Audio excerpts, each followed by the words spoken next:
Hello, and welcome. Well, today I am going to talk to you about GLP-1 weight loss and menopause.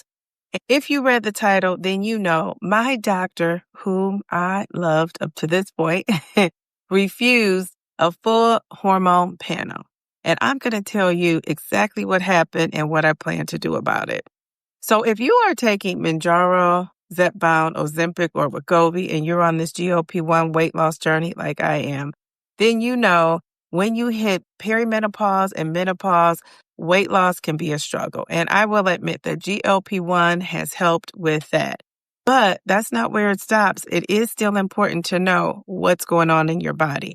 I have been taking Mounjaro for 18 months, and as of today, I have lost 77 pounds. And I am very excited about that. I am on the road to losing 100 pounds, being 100 pounds down. And in the meantime, in between time, I also want to know what's going on with my hormones. I want to know what's going on with these hot flashes. I want to know, am I in menopause? The number one question I had when I went to my doctor was, I wanted to know if I was in menopause, where my hormone levels were, what other hormones are at play, and I just wanted to have all my hormones checked and to know my levels. When you're in menopause, your hormones are already shifting. Now you're going to add the GLP-1 into it. It is confusing, Are your symptoms related to the GLP-1? Are your symptoms related to menopause? Are some of your side effects related to menopause, or are some of the side effects related to the GLP-1? So I like to have clarity with whatever I'm doing. So, of course, I'm thinking I'm going to go to my doctor and I'm going to figure all this out. So I went to my doctor, and when I went, I was armed with information. I had questions that I should ask her, and I'm going to show you a list of what I told her I needed. So I told her I wanted a complete hormone panel workup. I told her I wanted my reproductive hormones, which is my E2, which is estradiol, my progesterone, my testosterone, a DHEA test. I wanted the FSH and the LH test. I also wanted the SHBG test and the AMH test. And that's, an optional one, but give me the works right while I'm there. I wanted my thyroid hormones checked. I wanted my adrenal hormones checked. I also told her I wanted my metabolic markers checked. That includes your vitamin D, your insulin, and fasting glucose. Now, I'm going to get that next month. So if she would have refused on that, I would have been okay with it. So we had a great visit. I didn't get a pap smear. It wasn't time for that, but I did get your breast exam.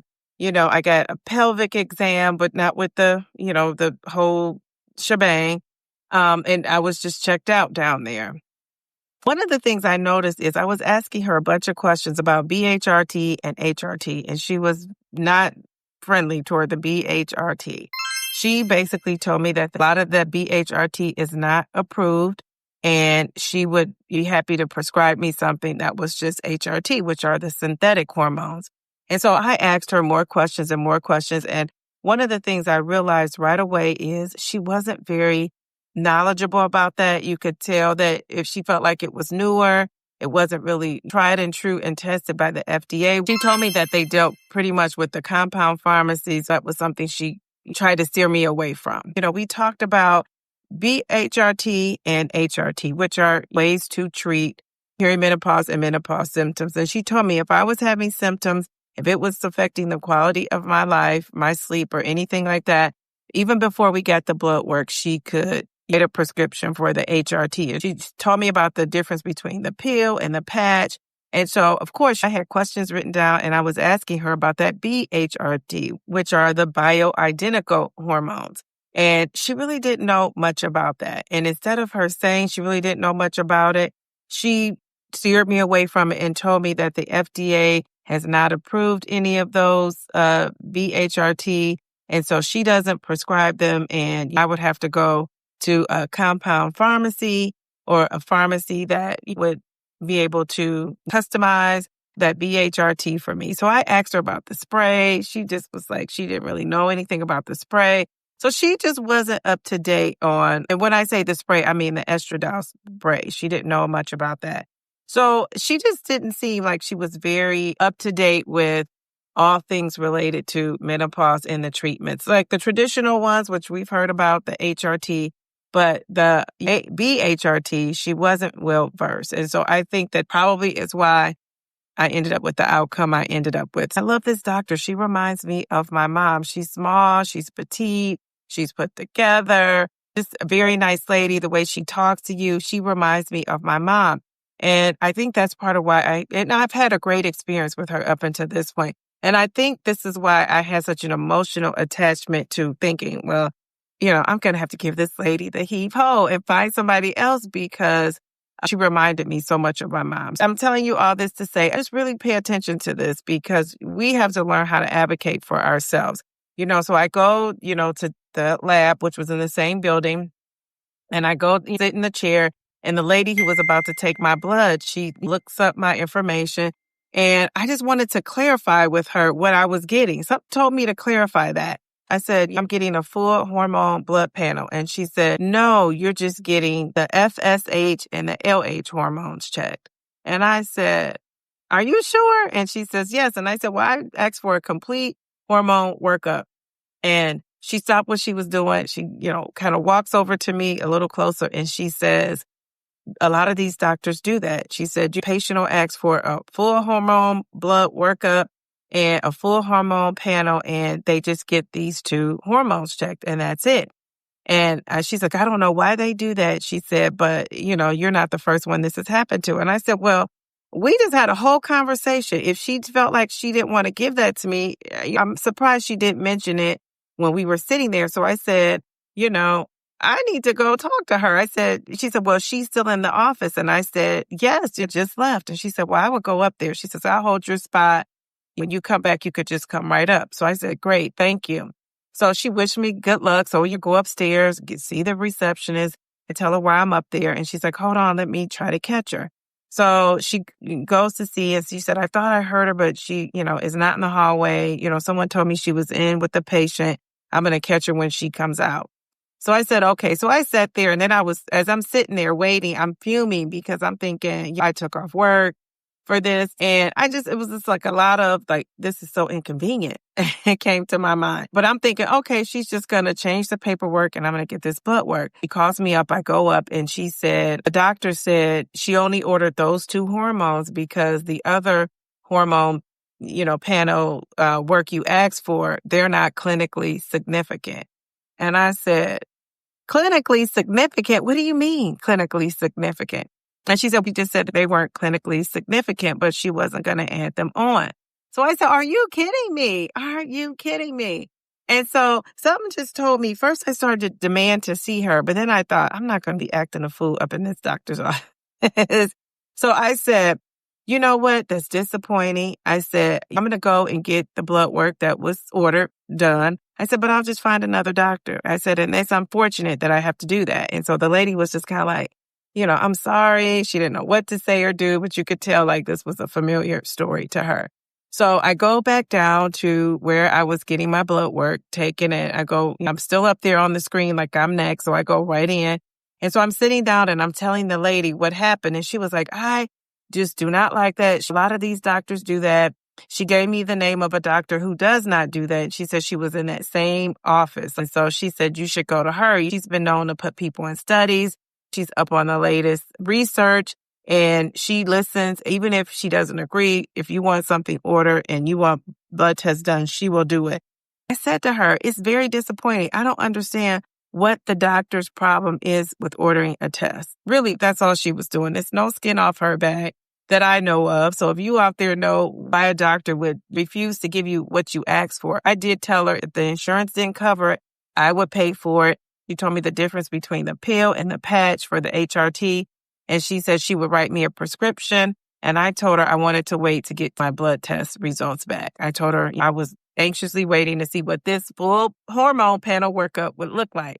So she knew. I kept saying over and over. I also had questions. I had the hormones written down. I read them off to her. So really, there is no way she could have gotten it confused. She just did not want to test for it. Estradiol, FSH, and LH, they help confirm where you are in menopause and how hard your body is working to compensate, which is really what I want to know. Progesterone impacts your sleep, your mood, and your cycle regulation.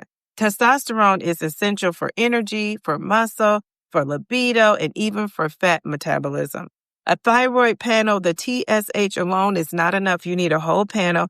You need the free T3, you need the free T4, and you need the reverse T3 so you can get the full picture of what's going on with your hormones. Now, what is a reason why she wouldn't do that? Why is knowing that for me any skin off her back? I just don't understand it. So that disappointed me. I mean, when I say disappointed, I went from being angry at first to then being disappointed. Another thing I wanted to talk about is why would she do that? Because I couldn't figure out what are some reasons why. So why would your doctor not order the E2? That's going to tell you your estrogen levels, which I came in there stating that I wanted to know where my estrogen levels are. Why would she order that E2? Progesterone or testosterone? Why? So I did a little research. They say doctors prioritize diagnosing menopause or perimenopause with those two tests that she ordered for me, the FSH and the LH.